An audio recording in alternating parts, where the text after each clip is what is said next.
Hence, we are not an egoistic mind living in a body, but a divinity living in a great mechanism, the mechanism of body and mind. And we have to find this inner divinity and make it grow and have its benedictions in our day-to-day life. And for that we require a systematic way of living. A life is important. And when we think about the way of living, there comes the importance of yoga. And we have to understand the basic fundamental realities of our life. Because the first reality is, the most important reality is our body. Because body is the first. And we have to culture this body. What is required for the body? First, health, good health. We require a harmony firstly at the body level. So how we can attain this health and harmony at the body level? So this is connected, this is something connected with the positive energy. And if the body contains this positive energy, it is living in good health. But if the body is lacking of the positive energy and more containing the negativity, negative energies and obscurities, maladies, then we can say there is no harmony in the body. So there comes the help of yoga. So yoga is a posture. It is something to do with the body. So we have various yoga postures. So like there are the fish posture, there is many postures. And this postures is very wonderful because it has something to do with the nature. For example, it is a rabbit posture, it has something to do with the natural posture of a rabbit. So a rabbit is acquiring or collecting energy from the nature by adopting certain natural postures. So every animals, if we observe animals, we can see that there are various postures. So yogis found the secret in it.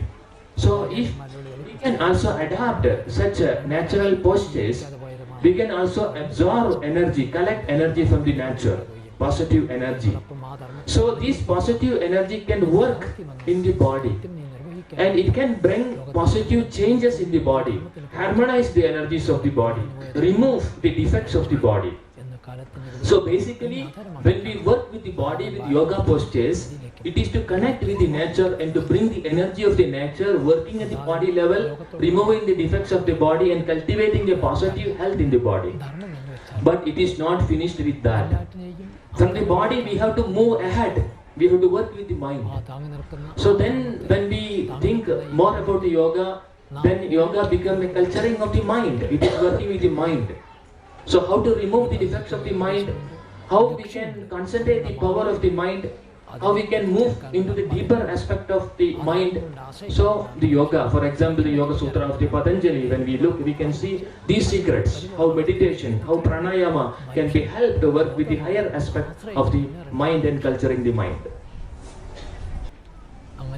And rishis and yogis were great visionaries, and they could see the future of mankind, and they know that we are going to live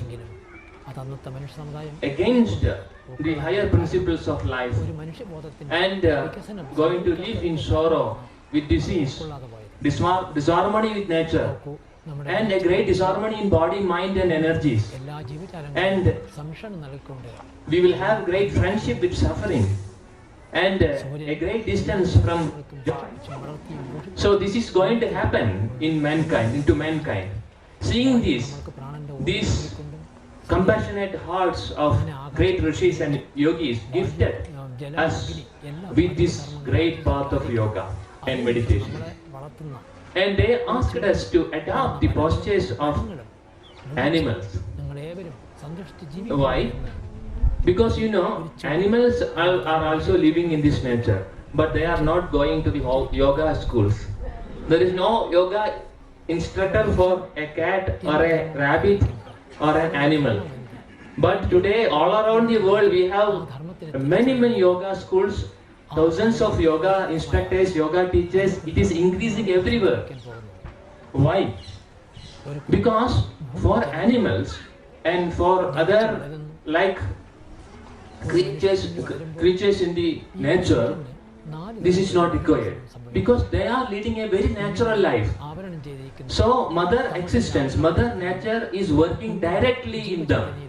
So they need not go to the yoga school. They can quite live naturally. That is enough. The energy is automatically naturally coming to them. But as human beings are concerned, this is little bit different. So at the human plane, it is not the work, the direct work of the nature, because we have a mind. So mind is a help and also an obstacle. So it can take us away from the nature, away from the principle of life, and it can also help us to live in accordance with the higher principle of living, because mind is a friend and is also a foe. If we understand rightly, we can use the mind rightly and we can live rightly. So if you misuse the power of the mind, of course we can live very in suffering also. So here what happened? Our life has been deviated from the principle of right living. And when our life is deviated from the natural principles of life, what will happen? Our energies will go away from us.